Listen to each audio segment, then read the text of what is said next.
Bismillahirrahmanirrahim. Wa nafa'anallahu bi'ulumihi fid dharain. Qala musannifu rahimahullahu anwa'ul kalami.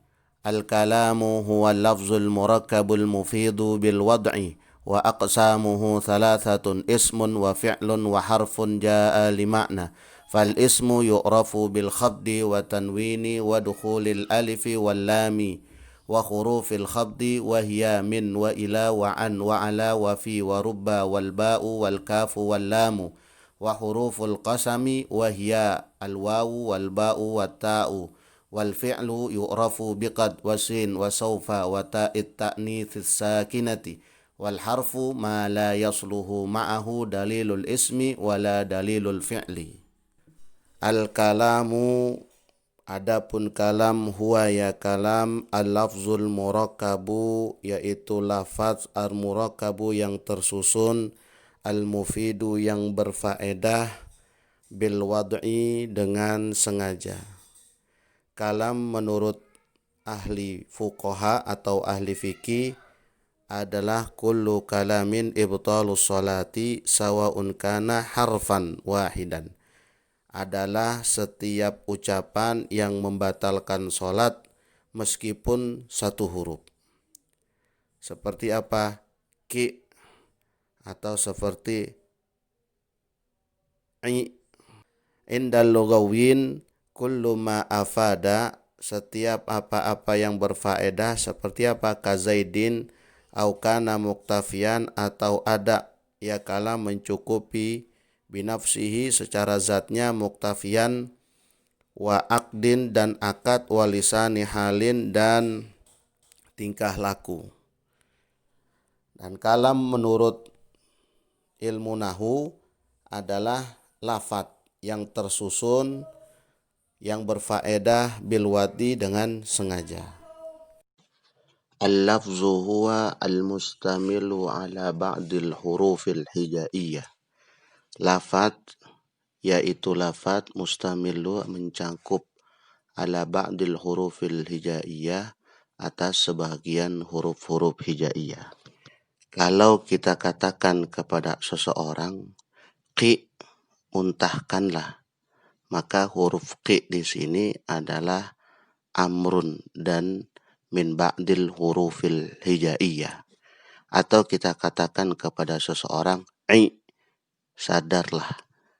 Ain di sini berharokat kasrah adalah amr, perintah, dan ala ba'dil hurufil hijaiyah, sebahagian dari huruf hijaiyah. Maka itu sudah bisa dikatakan sebagai al-lafzu. Selanjutnya adalah al-murakkabu.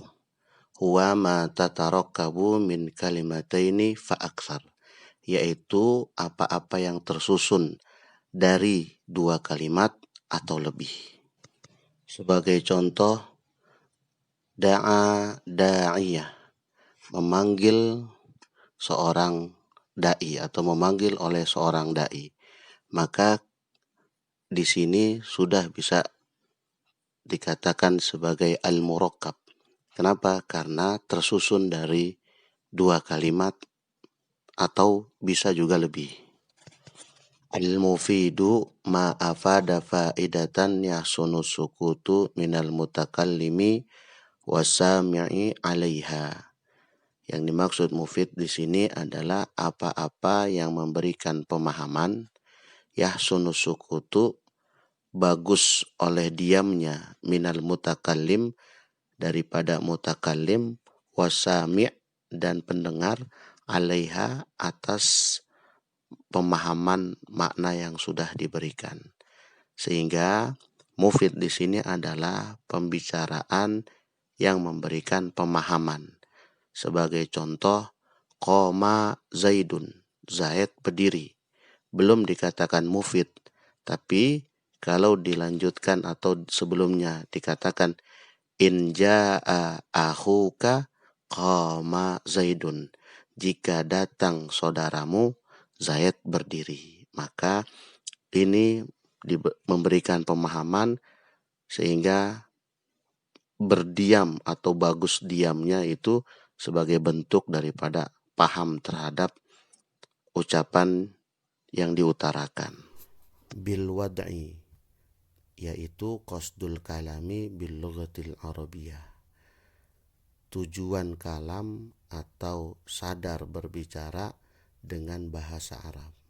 Sehingga al-wad'u di sini bisa dikatakan bahwa orang yang berbicara itu dalam keadaan sadar dan dengan bahasa Arab. Dan jikalau ada orang ngigau tapi dengan bahasa Arab, maka dia tidak mencukupi dalam al-wad'u. Kenapa? Karena tidak dalam keadaan sadar. Kesimpulannya adalah yang dimaksud dengan kalam adalah lafadz yang tersusun yang memiliki makna dan memberikan pemahaman bil wad'i yang diucapkan dengan sadar. Wa aqsamuhu salasatun, dan terbagi ya kalam salasatun itu 3. Yang pertama apa? Ismun. Yang kedua wa fi'lun. Yang ketiga wa harfun ja'a limakna. Fal ismu, maka adapun isim yu'rafu bil khafdi, diketahui dengan khafat. Wa tanwini, dan diketahui dengan tanwin, an, in, dan un. Wa dukhulil alifi wal lami, dan masuk atasnya ismun alif lam. Wa huruful khafdi, dan huruf-huruf khafat atau jer. Min, wa ila, wa an, wa ala, wa fi, wa rubba, wal ba, wal kafu, wal lamu. Dan huruf yang terakhir adalah huruf qasam, yaitu huruf sumpah. Selain ciri-ciri isim yang tadi sudah disebutkan, isim juga menunjukkan atas makna terhadap zatnya dan tidak diiringi dengan waktu tertentu. Seperti contoh misalnya isim diketahui bil khafdi dengan khafat, yaitu dengan jer. Contohnya bil kitabati. Nah, al kitabati di sini, bil kitabati di sini tidak menunjukkan masa, tidak menunjukkan zaman, baik tidak menunjukkan zaman yang lampau ataupun yang hadir ataupun yang mustakbal. Jadi ciri selain itu adalah isim adalah kalimat yang memiliki makna bagi dirinya dan tidak diiringi atau tidak terkait dengan zaman. Ciri isim berikutnya adalah watanwini, yaitu diketahui dengan tanwin. Contohnya ro'aitu zaidan, dan ini fathatain tanwin, berarti dia isim zaidan. Marartu bi zaidin, aku melewati zaid, bi zaidin, din kasrotain, berarti tanwin. Zaidun qaimun, dun berarti isim. Kenapa? Domatain, tanwin. Selanjutnya isim diketahui dengan duhulu alifi wal lam, masuknya alif dan lam. Al-kitabu, al-madrasatu, as-suku, ad-dukanu. Jadi al di sini masuk kepada isim, sehingga kita bisa tahu ada al maka itu isim. Selanjutnya masuk kepada isim huruful khafdi, yaitu ada huruf-huruf khafat atau jer. Seperti apa? Minal madrasati, ti. Minal madrasati, ti. Ilal madrasati, ilal madrasati. Contoh berikutnya dari huruf khafat, ila, intaliqu ila zillin, di dalam surah Al-Mursalat ayat 30. Intaliqu ila zillin, zillin, ila zillin, lin. Selanjutnya huruf khafat adalah ala, ala ta'ami, ala ta'amil miskin, ala ta'ami. Jadi dia masuk kemasukan huruf khafat, maka setelahnya adalah jer. To'ami, ala to'ami. Selanjutnya huruf khafat an. An salatihim. An salati. An salati. Nah, dibaca kasrah di akhir daripada isimnya. Jadi ini isim karena kemasukan huruf khafat. Allati lam yukhlaq mithluha fil biladi. Fil biladi. Di. Fi huruf khafat. Fil biladi. Nah, maka di kalimat di lafaz al-bila menjadi di. Karena kemasukan huruf jer. Maka yang dibaca selanjutnya dibaca majrur karena bidukhuli harfun min hurufil jer. Selanjutnya huruf khafat berikutnya adalah ba. Ara'aital ladzi yukadzibu biddin. Biddini. Biddini.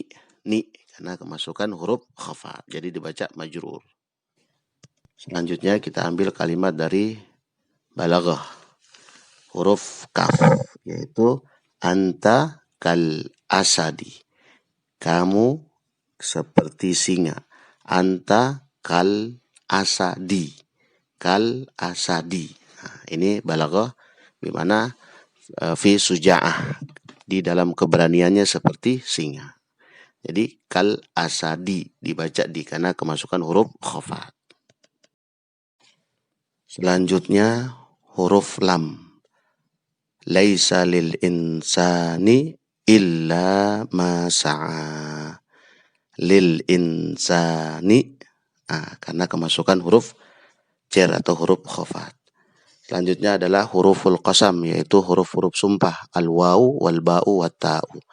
Wallahi billahi tallahi. Atau kalimat huruf wawu. Huruf wawu ini ada banyak dalam sumpah-sumpah seperti wal fajri, terus walayalin, terus watini, wazaituni, dan selanjutnya. Berikutnya adalah contoh-contoh yang tadi huruf khafat masuk kepada isim yang mufrad. Nanti huruf khafat masuk ke isim yang tathniyah, tandanya ya. Nanti masuk ke huruf khafat yang jamak taksir. Ke lafaz yang jamak taksir, tandanya kasroh. Nanti masuk ke jamak mudzakkar salim, tandanya adalah huruf khafatnya adalah atau jernya adalah ya, bukan lagi kasroh. Nanti masuk ke huruf asmaul khamsah, tandanya adalah ya, misalnya abika, hamika, dan seterusnya. Ini ada di bab taghyirul i'rab atau di bab perubahan-perubahan yang terjadi di akhir daripada lafaz. Berikutnya adalah wal fi'lu yu'rafu biqad wasin wasaufa wa ta'it ta'nis sakinati. Dan adapun fi'il diketahui dengan lafaz qad, sin, dan saufa serta ta'nis as-sakinah.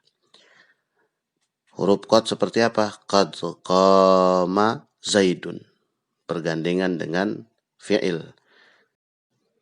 Tanda qad pada fi'il bisa pada fi'il madi bermakna takrib atau tahqiq, sedangkan bergandengan dengan fi'lul mudhari' bermakna taklil, sedikit atau dan jarang-jarang. Jadi misalnya dikatakan qad qamatis shalah, berarti itu takrib. Ada juga tahqiq untuk qad yang bergandeng dengan fi'il madhi dan taklil untuk bergandengan dengan fi'lul mudhari'. Juga takfir untuk bergandengan dengan fi'lul mudhari'. Taklil dan takfir yang dengan fi'lul mudhari'. Sedangkan fi'lul madhi qad bergandengan dengan fi'lul madhi itu bermakna tahqiq dan tarkib. Jadi mendahului lafadz qad, maka diketahui berikutnya adalah fi'il. Karena berkaitan fi'il kalimatun dalat ala makna fi nafsiha tuqtaranun bizamanin wada'in. Yaitu fi'il itu adalah kalimat yang memiliki makna di dalam dirinya dan diiringi dengan zaman, baik zaman yang lampau, yang hadir, atau yang mustakbal. Karena itu cirinya adalah dapat diketahui dengan qad, didahului dengan qad, atau sin. Sin ini lil qarib, sa'adhabu, saya akan pergi.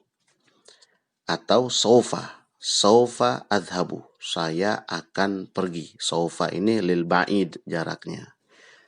Yang dimaksud dengan jarak di sini adalah setelah kalimat itu, gitu. Kalau sin itu lil qarib, jadi begitu dia omong sa'adhabu ila suq, saya akan pergi ke pasar, maka nggak lama dia pergi. Tapi kalau dia katakan saufa adhabu ilal madrasah, saya akan pergi ke sekolah, maka masih lama, enggak setelah berbicara langsung pergi, enggak. Ada jeda yang cukup lama. Itu maksudnya sin lil qarib wa saufa lil ba'id. Selanjutnya ta'nis sakinati, ini di akhir. Katabat Fatimatu al-Qur'ana, telah menulis Fatimatu oleh Fatimah al-Qur'ana, akan Qur'an.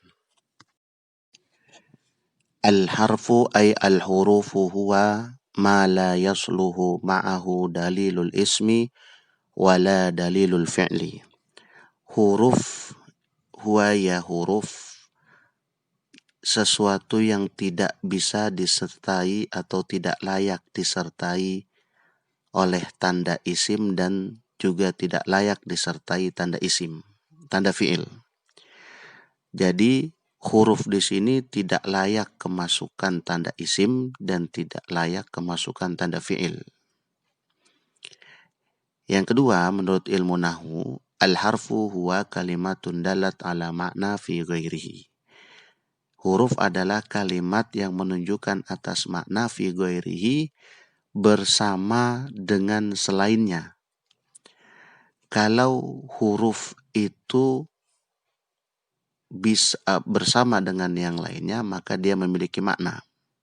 Seperti misalnya ila, ilal fasli.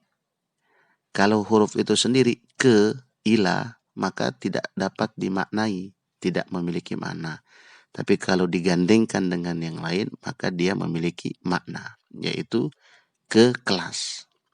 Akan tetapi huruf juga tidak bisa disertai dengan tanda isim atau kemasukan isim. Misalnya huruf kemasukan huruf an, tanda isim. Nggak bisa. Tidak layak.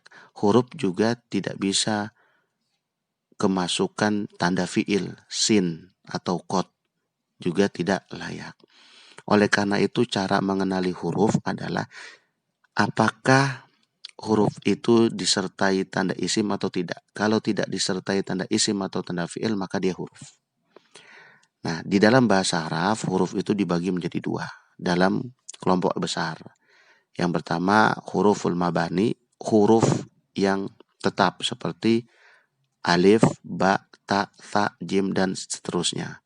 Dan huruf ma'ani, yaitu huruf yang membawa makna sendirinya, dengan membawa makna di dalam dirinya sendiri, seperti apa? Inna, anna, ka'anna, laita, la'alla. Akan tetapi ini juga masih belum dapat dipahami maknanya kecuali bergandengan dengan yang lainnya. Contoh, inna, nggak ada maknanya. Maknanya ada, cuman belum bisa dipahami. Kan, tapi kalau disandingkan dengan yang lainnya, inna sa'ata atiyatun la raiba fiha, sesungguhnya hari kiamat itu pasti akan datang, la raiba fiha, tidak ada keraguan fiha di dalam peristiwa hari kiamat itu. Karena itu nanti insya Allah akan dipelajari di bab awamilul af'al kalau nggak salah, itu membahas juga tentang awamilun nasbi, awamilul jazmi. Wallahu alam bissawab.